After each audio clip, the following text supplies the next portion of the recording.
take it away.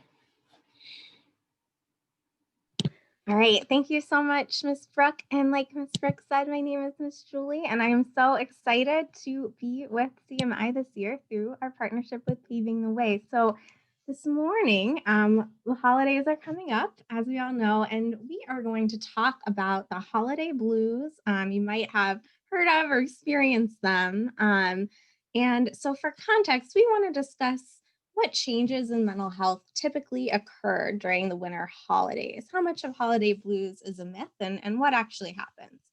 All right. So, while the number of people who are diagnosed with mental health disorders such as depression or anxiety does not actually increase over the holidays, signs and symptoms of mental health disorders do worsen around the time of year of the winter holidays. This could look like, for example, feeling sad, feeling withdrawn, feeling worried, stressed, losing pleasure in activities you usually enjoy, etc. But without meeting the full criteria for a mental health disorder. Okay, so just showing some signs and symptoms. And people who already have mental health disorders also find that the holidays make their symptoms worse. So approximately 24% of people with a diagnosed mental illness find the holidays make their condition a lot worse, and 40% find they make it somewhat worse. So definitely is a challenging time of year for those with and without diagnosed mental health disorders. Okay. This year, as we all know, is far from normal. This winter is not going to be just like any holiday season, the average holiday blues. And during this pandemic, we're all collectively experiencing an isolating and potentially traumatic event that we have little control over right now. And our bodies may respond with angry, anxious, depressive responses. And these are protective mechanisms, often in order to trying to keep us safe. So they're attempts to keep us safe. And you may have heard of these referred to as fight, flight, or freeze responses. Freeze in the case of our snowman here. So if you've experienced mental health symptoms that began or were exacerbated by the pandemic, know that even if not all of these symptoms are helpful and some may be detrimental, they could be your body's way of trying to keep you safe. And I want to validate that these could look likely just be natural human responses to a situation that isn't safe and isn't normal. Okay. And this will look differently for all of us. It can be helpful to remind yourself and the things that you do have control over in this time when we have a lack of control, the things you are grateful for, the things you do still have, the things you are hopeful about going forward. And perhaps this might inspire some action, maybe setting a goal or working towards a goal or expressing kindness towards someone else. And if not, that is okay too. And I want to normalize the stress that many of you are experiencing and hear you and just hear the feelings that may be arising as you try to balance it all. Many of you have likely, we're months into this pandemic, so many of you have likely already tried various ways of managing the stress of it, and please honor those and know that no one is doing great right now, right? And doing our best, the best that we can and what we can under these circumstances is good enough, okay? All right, so now we are gonna go to our next slide, getting into the holidays in this context of the pandemic. The holidays are going to look different this year too. And as we've seen with birthdays and other holidays we've celebrated since the pandemic began, all special occasions are experienced quite differently this year.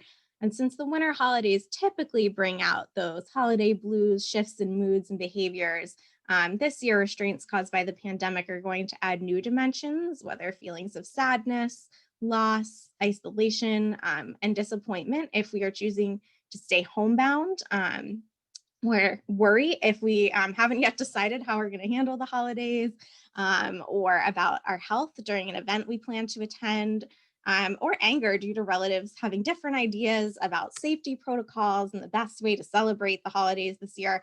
So take some deep breaths, no matter your situation. And remember, these are likely natural responses to an abnormal situation.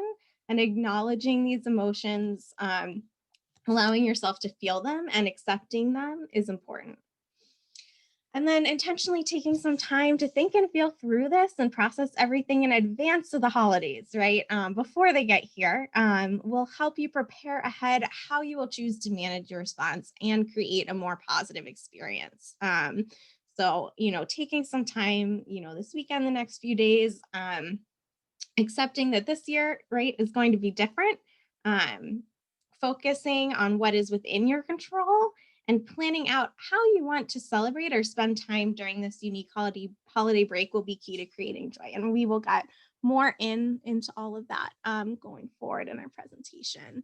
Okay, so on that note, a first step is creating predictability for your family in this uncertain time. And so a first step in that is to make some of the big decisions ASAP at this point, if you haven't yet, right? So whether or not you'll be traveling, who you will and who you will not see, um, what safety protocols will be agreed upon, what budget is realistic for gifts this year, given the economic hardships that many have faced this year. And remember that as you're planning, that it's okay if this year is not as detailed or elaborate as others, and a simplified and different plan is completely okay. And there may even be some benefits in that, right? It might reduce some of the distractions and help keep your family centered around the meaning of the holidays that you celebrate. All right. Um, Once you've made those big decisions, another step is it's really important to communicate these big decisions to children in advance of the holidays that you celebrate. And this will help them know what to expect and help them understand the reasoning behind why these decisions were made, right? Such as prioritizing their safety. So it's really important to communicate that in advance so they can be prepared. Okay. All right. And once you have communicated this to kids, it is important to allow some time for kids to feel and express different emotions ahead of time, right? So their response, whether it's disappointment about not being able to take a trip, see extended family, receive a big gift they were hoping for, loss of some of their favorite holiday traditions, worry about how to follow rules and stay safe at a gathering, anger at adults for the decisions that you made, right? Whatever their response may be, it is important to allow them to share these feelings, right? And listen, even if they might be hard for you to hear. Okay, give them space, let them sit with it for a bit and validate them by reflecting back what they shared to make it clear that you really get it, right? And let them know it's okay to feel that way, right? And give them some time to process all of those feelings coming up in advance of the holidays. Further, just to note, feelings of disappointment might arise around the New Year's holiday, right? Both for adults and kids. And remember, this has been a really challenging year with obstacles none of us could have anticipated. And just be kind to yourself and your family with room for grace when considering what you achieved and what you didn't achieve this year. And when comparing this year to the past, it has been a very, very challenging and abnormal year. All right. So once you have had these conversations with your kids to set expectations, you've listened to their feelings, they've taken some time to sit in them, right? You didn't jump in to fix them right away. At this point, what can be helpful is to do some positive reframing, right? So once things are processed, emotions are expressed, you can jump into maybe shifting a bit into intentionally focusing on the positives as a helpful coping strategy this holiday season. Okay. So one way to look at it, grass is always greener on the other side. Consider what you won't miss this year, right? Maybe less hustle and bustle this year, less stress, travel, pressure, logistics. And these are some of the things that cause some holiday blues other years, right? And trying to meet all of those expectations and all of that stress. So give yourself permission to take it relatively easy and simplify the holiday after a really rough year and appreciate this gift to yourself. Okay. Another way to look at the positives is you can frame this year as special and different, and we'll be getting more into that in a moment. Another way to reframe is to practice gratitude. Focus on what you can do instead of what you can't do, um, and seek opportunities to create a unique and joyful holiday season. All right. So when talking about all of this with your kids, here are a few phrases I found on a blog on Motherly. I want to credit it, that outlines just some phrases that you can use with your child to help build resilience when discussing changes that are taking place this holiday season. All right. So in that first step of listening, right, as they're sharing disappointment or frustration, you could say, I know it's frustrating that we can't, or something along those lines, reflecting back the emotions that they are sharing with you, right? So they know that you've heard them, and you are really getting it and reflecting it back. Another one is, when I'm sad, it can help me too. And then inserting what you do when you're sad, how you cope. And this helps model, that, adults get sad too. And that you are using coping strategies, and then you can help them develop their own. Okay. Another one. Let's see, what can we do to make this year special? Like I said, really reframing this year as special in some ways, in many ways, and kind of co-creating what it will look like together. And this can help foster adaptability. With the next one too, adaptability. What if instead of doing that, we try and then insert the blank, right? And so you're including your child in problem solving, and co-creating what the holiday will look like, and what they might want to see and how it can be special for them. Similarly with the other phrases, what we can finally do this year, something you might not have had time to with commutes, or because it will be different this year, I have a very special job for you. Okay, so a lot of these fall in that theme of reframing this year as special and unique. Okay, so there's a few more. One is, let's think of one way our family is lucky this year. And so that really focuses on gratitude and focusing on what we have, right? Even in this year of change and loss. All right.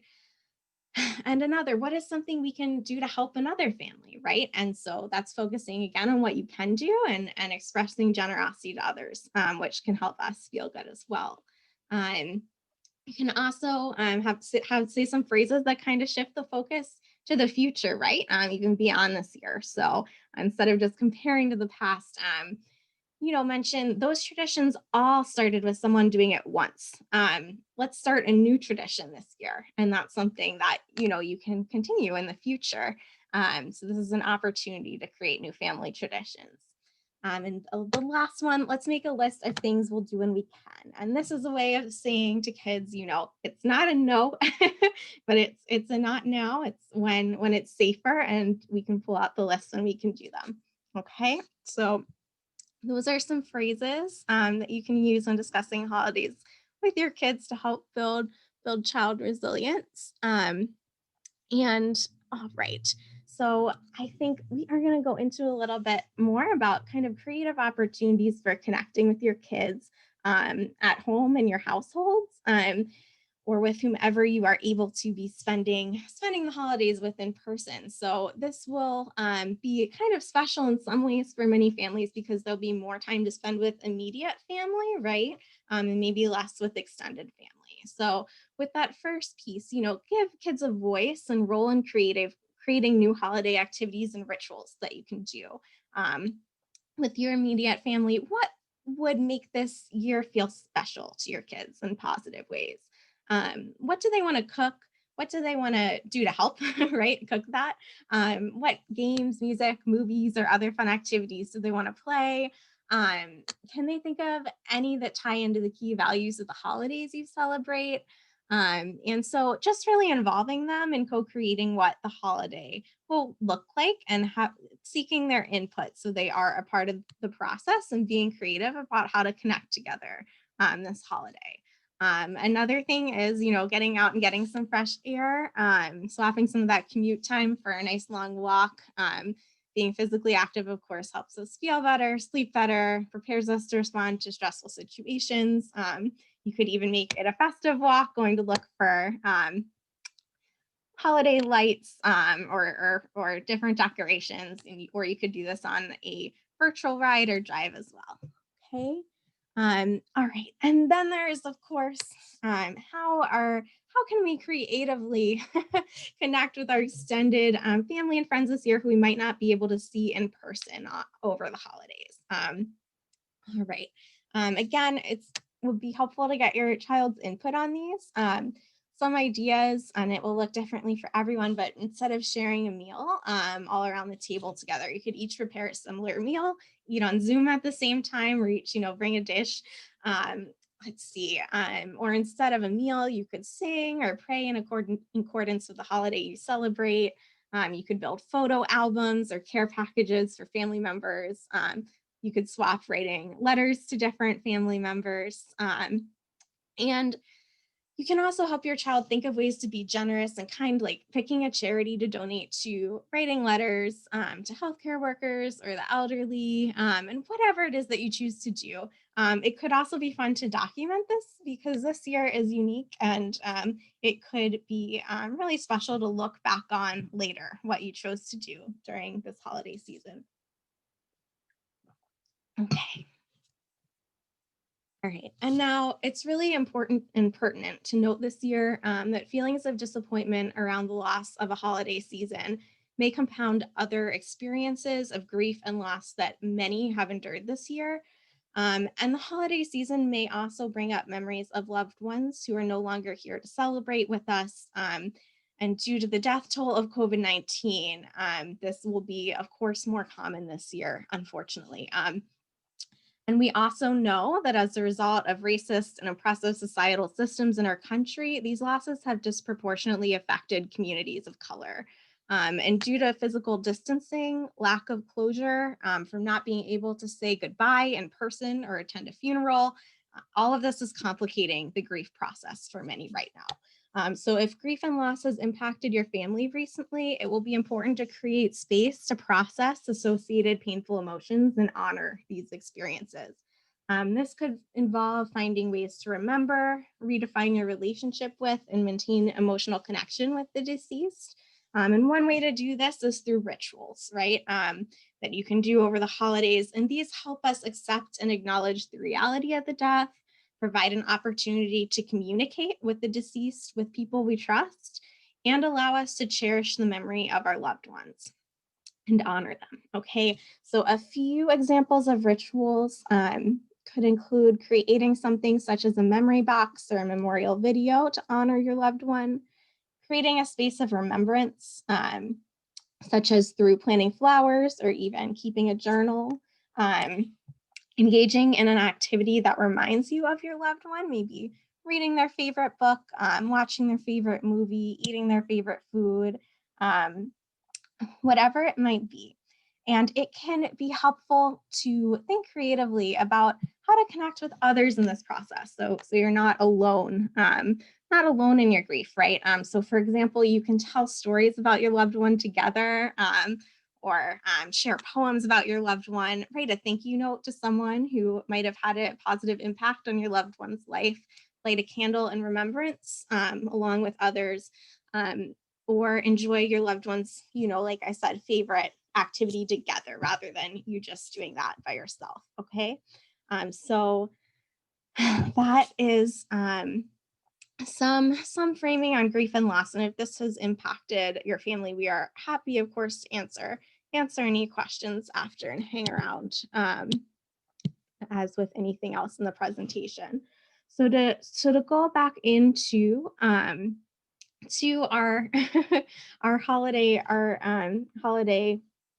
signs and symptoms, right, that we were talking about at the beginning.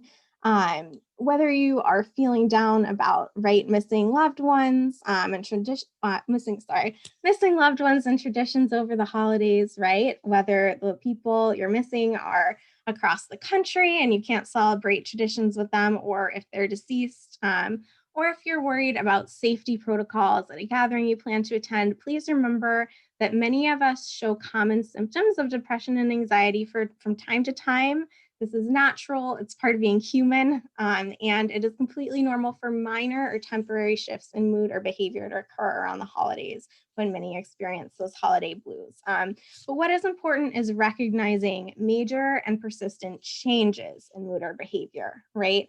Especially if they are persisting after the holidays, all right? And you can see some examples on the screen of things to look out for. But for example, if you or your child is usually outgoing and upbeat, right? But is persistently or recurrently sad or withdrawn, or if you or your child are experiencing overwhelming worry, and these are interfering with your daily functioning, these can be major and persistent changes in mood or behavior to look out for. All right, especially if they persist after the holidays. So building this awareness, right, of negative, overwhelming feelings that tend to arise over the holidays is important so we can prevent that dissatisfaction, loneliness, other manifestations of holiday blues from becoming persistent and recurrent and possibly turning into depression or other mental health disorders later on. All right, so when we start to notice those signs and symptoms arising, we can take care of ourselves and others, right? Becoming aware and then implementing some self-care strategies. So this can be basic self-care, such as working toward getting enough sleep, eating balanced meals, exercising. Could involve also using some other coping strategies, such as intentionally engaging in enjoyable or relaxing activities, expressing emotions through journaling or art, practicing mindfulness, positive affirmations, or gratitude. And it also includes intentionally reaching out to and connecting with, listening to, and supporting others. And modeling all of this for children is really important too. Okay, so we all need to watch out, reach out, and care for each other over this holiday season, even if it's all done virtually.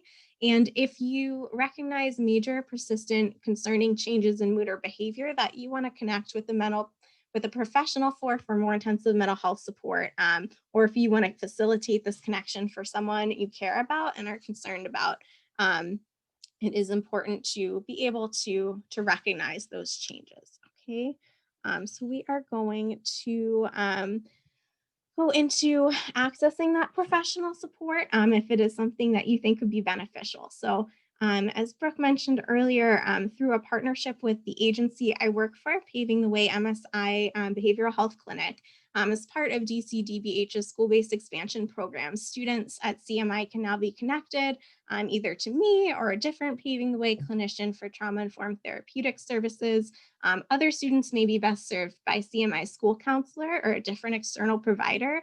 And please note that the service of therapy services through Paving the Way are only available to those who don't already receive counseling through an IEP or 504. Okay.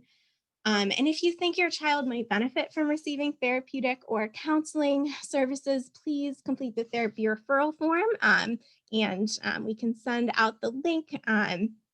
And for more information, you can also see the guide to therapy referrals.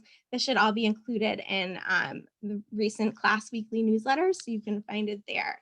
Once you submit the referral form, school counselor Tara LaCroix will reach out to hold a consultation to determine the best fit of service for your child, and then the appropriate intake process will begin. And therapy at creativemindspcs.org is the email address that you can send any questions to. Okay. That said, if your child is in immediate crisis, right, please call 911, or I also want to give some other local resources and national resources for quick crisis response assistance. So CHAMPS, the Child and Adolescent Mobile Psychiatric Service number, that is up on the screen, all right, and they serve, as you can see, ages 6 to 17, right? There is also, for adults, there is the local DC Access Helpline, all right? And that number is also up on the screen. They can, in addition to handling crises, they can also connect you or your child with other behavioral health or case management supports. And then there are also numbers on the screens for the National Crisis Text Line and the National Suicide Prevention Hotline, right? So those are some numbers to have in case things do get hit a crisis point over the holidays, in addition to the partnership and resources that we're able to provide through CMI. All right. Okay, so thank you so much, everyone, for listening. There will now be time to type any questions that you may have in the Q&A, and you are also welcome to kind of stick around after if you have other questions. And I would also say, in addition to questions, you're welcome to enter any feedback or especially topics that you might want to learn about in a future parent workshop into the chat so that we can make sure that when we have these workshops, they're on topics that are beneficial to you and that you'll be interested in and will be helpful. So I'm going to go ahead and stop recording in a second. I also want to say that if you have any follow-up questions or mental health concerns or behavioral concerns about your child, you can go ahead and email either Julie or I. All of our emails are first name dot last name at creativemindspcs.org. We will also, when we send out the follow-up email with the recording, we will also have our emails there. You can also ask your child's teacher if they can put you in contact with either Julie or myself or Miss Miriam or Miss Tara. So thank you for joining. I'm going to go ahead and stop the recording. Have a great day.